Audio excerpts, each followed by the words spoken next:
Oh boy, it's Zone of the Enders, the greatest $50 Metal Gear Solid 2 demo in the history of gaming. It seems to be pretty obscure actually, most people don't seem to have really heard of it. I think we're going to figure out why by the end of this. The only reason most have even heard of Zone of the Enders in the first place is because of its demo of MGS2, probably the most anticipated video game sequel ever up to that point in time.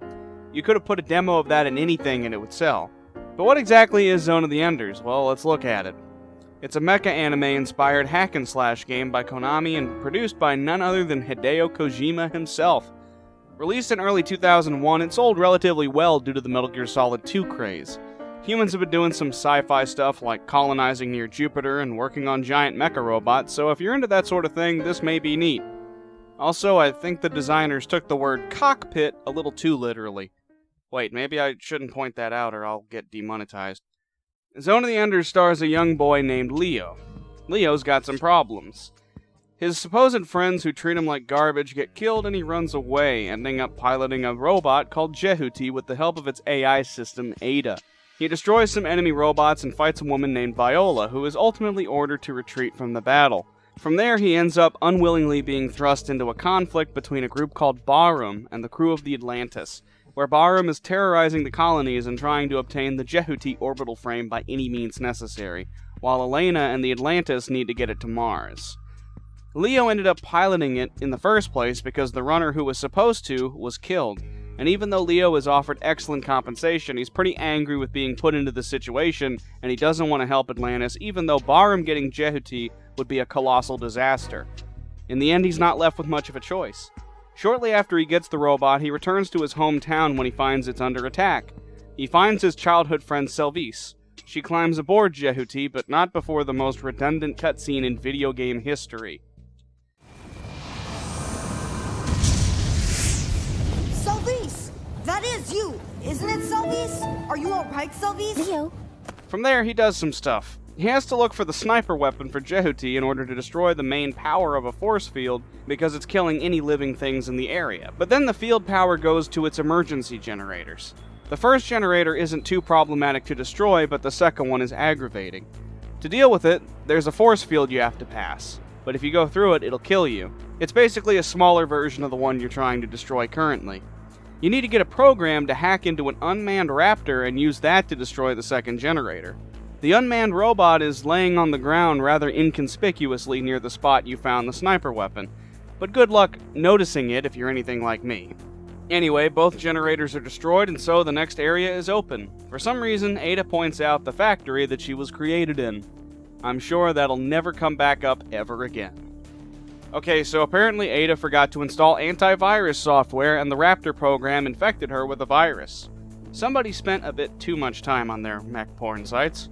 As a result, Leo has to get a vaccine for Ada. Is that what they're calling it these days? During this section, the game turns into more of a stealth game. One hit from anything is lethal. After a bit, Leo is able to install a vaccine to fix things back up, but now he's got to hunt down the decoy module in order to dodge the attacks of a particularly dangerous orbital frame that's controlling several raptors in the area. After defeating it, Leo needs to head out to the mountain range and meet up with a dude named Thunderheart to bring Jehuti to the Atlantis. How electrifying. Leo has to make his way to the spaceport, fighting through lots of Barum enemies and another orbital frame boss until reaching a warehouse. At this warehouse, it's time for another confrontation with Viola, where Ada nearly throws Leo out when it looks like Viola's completely taken control of it before he's able to stop that from happening. You brought this on yourself! You killed! I had no choice. It seems Leo's finally taken Viola out, and she was never seen again. Barum troops have rigged up the colony with bombs, and it's up to Leo to disarm them before they detonate, causing the colony to fall into Jupiter's orbit and be burned away.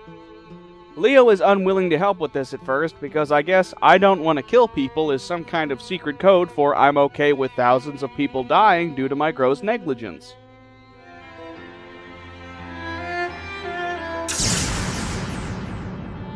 Oh, son of a bitch! Leo gets emo on us with a clinically depressing bedtime story about him being unwanted as a kid, explaining that he's okay with going on a suicide mission because at least it means somebody needs him. After one final fight with Viola, Leo has finally dealt with her as she is pulled into Jupiter's orbit and left to die. She's gone for real this time, but there's just one tiny little problem. A new orbital frame known as Anubis that is apparently so powerful that Jehudi cannot possibly fight it no matter what. So Elena blasts a hole into the spaceport and Leo is able to escape from Anubis. It is destiny that they will fight in the future, but not today. Ada must have Cliché.exe installed into Jehudi or something. Now that Jehudi has been brought to Mars, Ada tells Leo that her final mission is to self-destruct Jehudi and herself to destroy the military base Auman. After that, we have our final reunion with Leo, Selvis, and the Atlantis crew, and that's the ending. The point of this game isn't really the story, though. It's clearly the mecha gameplay. You'll spend most of the time dashing around slashing enemies, but you can also do a charged blast attack, rapid gun blasts, various basic stuff. The main things you'll do for 90% of this game are dash, block, and slash enemies. There's special sub-weapons, but outside of the boss fights, you never really need any of them other than the sniper. Basically, if you don't need it for some specific reason, you probably don't need it at all. Your basic sword attacks will cover just about everything. The combat's basic but enjoyable, but it starts to get old after a little bit. Think of it as you're going to play today's episode of Mecha Action, and then you're going to come back tomorrow for the next one. Otherwise, you'll get burned out. The action is decently fast-paced too, and while it's repetitive, it's satisfying to watch your enemies explode. Most of the bosses are slower, consisting of learning their patterns and dodging accordingly before then spamming sub-weapons to destroy them. The combat never really gets much deeper than basic hack and slash, and you'll spend most of the time mashing the dash button and spamming the slash button as a result of this simplicity. Sometimes the game tries to shake things up, like when you have to use the unmanned raptor, and the section with the virus turns the game almost into a stealth game. The pacing of the game is not the most consistent. The opening part gives you clear objectives, but very shortly in you're offered a little bit of exploration. Periodically, towns will send an SOS call, and Leo can play the hero by answering the call and saving them from Bahram forces. You're also given the ability to choose what area you want to go to next by flying there in whatever order you see fit. However, it doesn't really amount to much. There were a couple of times where the lack of clear direction regarding locating your objectives led me to wander around in circles, pointlessly wasting my time. The worst example of this for me was finding the unmanned raptor. Up to that point, and for pretty much the whole game afterwards, any given thing you can interact with, whether it's an item box or an enemy squad or a terminal or whatever else, is labeled clearly on your map. So you just check the map and you'll see whatever's available to mess with in a given level. But the raptor is just laying on the ground near where you got the sniper. And because the whole game largely features towns that are ransacked by military forces, I thought the robot was just another piece of scenery showing off the destruction. It's frustrating, but moments of backtracking like this combined with a lackluster sense of direction leave me feeling like there really isn't a point to it. You remember how I said the game lets you go to any place you want as you see fit? Well, that's not really true. Many times you'll end up visiting a location and then you'll be told to either backtrack to some place you've already been, or go somewhere you weren't planning to go to yet in order to get some kind of essential key item, then come back to the place you were just at to actually do the thing you needed to do to move forward. In the case of the unmanned raptor, Selvis literally says she saw one and doesn't bother to tell you where. I think I saw one somewhere. There's a lot of unneeded wandering, and it just keeps breaking up the pacing. One might call it fake longevity. The attempt at non-linearity is a cool idea, but the game doesn't do anything with it. Why bother? The ending stretch that starts when Leo arrives at the mountain range up to the fake-out with Anubis at the end is one long stretch, broken up by save prompts and cutscenes, and it becomes much more linear in its design at this part of the game. I think this was a good move. There's no BS making it look like you have more options than you really do. Instead, you just get a steady stream of developments and action. This is probably the best stretch of the game because it was like they decided to just focus in on what was fun about the game and trim the chaff.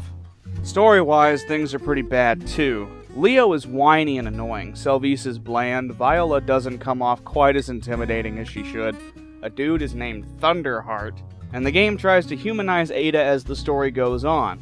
It feels like they're just kinda shoehorning some of this stuff in. Leo is constantly whining on about how he doesn't want to be involved in killing people for the Atlantis crew, and near the end he gives the sad monologue about being an unwanted child and junk. Aw, how heartbreaking. No wait, what's the other word? Tedious. That's it. Ada is gradually becoming a bit more human as time goes on, going from just objectively telling Leo information to eventually trying to tell him to not throw his life away. She almost becomes friendly, and then at the end they try for this emotional moment where Ada kills herself by self-destructing Jehuti, but I just don't think it works. A similar moment with Selvi's getting shot also fails, as does an attempt to make Viola almost sympathetic at the end.